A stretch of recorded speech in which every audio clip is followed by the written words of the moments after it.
Hey, how's it going? John from Branson Cerakote here. Gonna do a pretty easy project today. It's kind of something a little different, just more of a demonstration that you can do this item. More than anything else, it's not a really complicated project.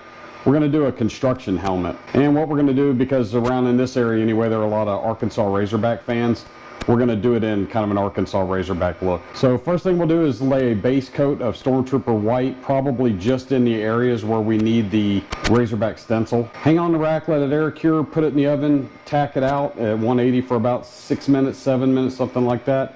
Bring it out, let it cool. We'll lay those Razorbacks on, spray the whole thing USMC red, and then go ahead and bake it out 180 for 2 hours. Once it comes out and it cools, we're going to spray Gun Candy Titan over top of that, so it'll cure for about 7 days, and then we'll peel the Razorback off and it'll be finished. Prep wise, all you do is just wipe it down with some acetone on a rag and then sand it with our metering valve at about 25 psi. All you're looking to do is, just like any other polymer, just scuff it really good, and then you'll have no issues. That's all the talking I'll be doing on camera, so as always, don't forget to like, subscribe, comment, and share. Check us out at bransoncerakote.com for all your stencil needs. Have a great day.